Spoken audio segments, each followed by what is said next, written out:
A edição da manhã é praticamente a chegar ao fim, faltam as escolhas online, hoje a cargo do Ricardo Borges Carvalho. Ricardo, bom dia. Vamos começar por um caso que foi notícia ontem, passa-se em Angola, onde parece que não é muito fácil ainda fazer política. Sim, é uma notícia que está no Jornal Observador, que falou com o advogado de alguns ativistas que foram detidos. Eram pessoas que estavam a ler, simplesmente estavam a ler um livro numa casa, eles encontravam-se todas as semanas para ler um capítulo do livro e depois discutiam o que estava no livro. Entretanto, a sessão agora expirou, mas já voltamos a abrir. E basicamente estas pessoas encontravam-se, a verdade é que são contra José Eduardo dos Santos, o presidente angolano, e discutiam, e estavam numa casa a discutir os capítulos do livro que é sobre a democracia, já podemos ver outra vez. E realmente o que acontece é que a polícia, num dos dias, esteve a vigiar a casa e na semana seguinte, quando eles voltaram a encontrar, a polícia chegou e entrou, derrompante na casa, deteve 13 pessoas e desde sábado até agora já foram 20 pessoas detidas, sendo que algumas delas não se sabe onde é que estão, não se sabe se vão ser sequer julgadas, não se sabe sequer se já estão mortas ou não, e realmente é uma situação preocupante que continua a acontecer em Angola, mas que o Observador, neste caso, falou com o advogado de algumas das pessoas que foram detidas e em que o advogado se mostra realmente preocupado com o futuro destas pessoas. Claro. Olha, vamos dar um salto enorme, não só geograficamente falando, mas culturalmente falando. Vamos até ao Japão. Vamos até ao Japão. Isto porque é uma reportagem da CNN que pergunta porque é que cada vez mais os homens e as mulheres de meia idade se mantêm virgens. O que é que está a acontecer no Japão? Há pessoas de 30, de 40 anos e houve recentemente, a CNN dá eco de estudos que foram feitos, que foi libertado esta semana, daí o motivo da notícia, que é pessoas, há cerca de 4 em cada 10 japoneses, na casa dos 30, 40 anos, não quer estar em relações, acha que estar numa relação é algo que é enfadonho e nem sequer se preocupa em querer, em que a perspectiva de família ou de haver de criar uma família. Isto veio confirmar um estudo de 2010 que dizia que cerca de 4 também em cada 10, aliás, 1 em cada 4 homens japoneses, na casa dos 30 anos, nunca tinha sequer tido relações sexuais.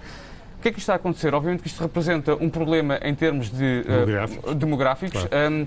Neste momento, o Japão estima-se que tem cerca de 130 milhões de pessoas e estima-se que em 2060 baixe para 87 milhões de pessoas, são menos de 30% da população.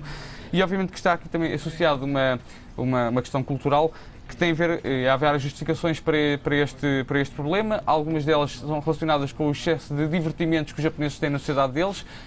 Depois, também tem a ver com uma questão cultural em termos económicos, que o Japão passou uma grave crise financeira e então isso fez diminuir a autoestima dos homens, que na cultura japonesa ainda têm que ser eles a ser o sustento da família. Ora, se os homens não conseguem ganhar dinheiro suficiente, também não se sentem confiantes para criar uma família, daí também não têm vontade nenhuma em querer ter uma família, ou neste caso casar e ter uma relação.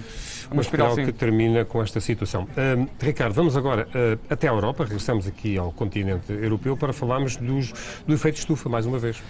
E isto é uma decisão inédita de um tribunal holandês. O que é que o tribunal decidiu? Decidiu que o governo do país, da Holanda, tem que, até 2020, reduzir até 25% as emissões de gás efeito de estufa até 2020, até aos valores de 1990. O que acontece? O governo holandês só tinha previsto baixar 17%. Ora, o tribunal diz que os cientistas e as políticas internacionais dizem que é necessário baixar entre 25% a 40%, logo o país tem que aumentar essa cota para os 25%.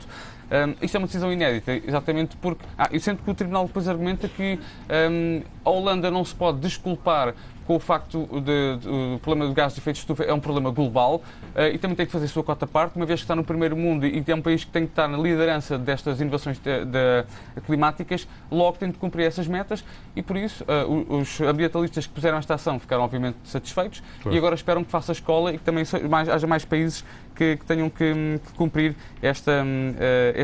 que agora faça a escola. No fundo é que comecem também todos os países a ter que respeitar outros... Agora que abrir os outros sites, respeitar esta decisão do Tribunal holandês. Ora bem, e o outro site tem a ver com no fundo, uma invenção importantíssima e muito útil. Estamos a falar de algo que vai acontecer no Gmail. Exato, e já começou a acontecer. Eu esta manhã já experimentei e realmente já funciona. O que é que acontece? Muitas vezes nós enviamos e-mails que escrevemos muito bem o e-mail, mas depois dizemos em anexo qualquer coisa, quando enviamos o e-mail esquecemos que havia um anexo e realmente esquecemos de o enviar. Ou às vezes numa noite de alguns copos ou de... Enfim, nós chegamos, mandamos um e-mail que depois nos imediatamente arrependemos. Agora o Gmail inventou não é uma aplicação, mas no fundo dá uma definição. Nós vamos às definições do Gmail e podemos dizer que, ok, temos ali 10, 20 ou 30 segundos para nos arrependermos do e-mail que acabámos de enviar. E ele volta para trás. E ele automaticamente... Ou nem sequer chega ele diz, nós mandamos um e-mail e depois aquilo tem durante 10, 20 ou 30 segundos diz a hipótese de desfazer o e-mail e então a pessoa acaba por acaba por não receber. Portanto, existe essa definiçãozinha que é muito simples. Aqui no Shifter dá para ver, só tem que ir às definições, nomeadamente às definições de conta, e a partir daí é só dizer que existe uma espécie de carência de 20 segundinhos. Muito útil. Ricardo, vamos fechar com umas imagens interessantíssimas de como, não o ser humano, mas o ser animal, os cães em concreto, reagem ao sinal de comida, digamos. Exato. Isto é um vídeo que se já está a tornar viral. Isto tudo que mete animais, cães ou gatos, acaba por ter assim esse efeito. O que é que acontece? Houve um dono que durante 11 meses filmou os cachorros dele na hora que chamava para o jantar. Portanto, a cozinha, o site agora fechou, mas talvez a gente possa pôr da regi. Então, durante 11 meses ele filmava e a cozinha dele tem uma espécie de curva em que os cães entravam em derrapagem. Entravam todos em derrapagem, mas desde cachorrinhos não importa a idade. Porque o facto é que desde cachorrinhos até terem já um ano e meio, eles fazem isto em permanência e bastavam que ouvisse o som da comida a cair nos pratos e vinham feitos os dois malucos, os dois Golden Retriever, vinham malucos tipo, a correr. Vai-se vendo que estão a crescer, não é? Portanto, vai-se vendo que estão a crescer, mas o entusiasmo pela comida, esse manteve-se e o que é facto é que já é um vídeo que foi posto online no domingo e até agora já teve mais de 2 milhões de visualizações no YouTube. Ricardo, é com esta imagem que ficamos na edição da manhã. Muito obrigado pelas tuas escolhas. Até um dia destes.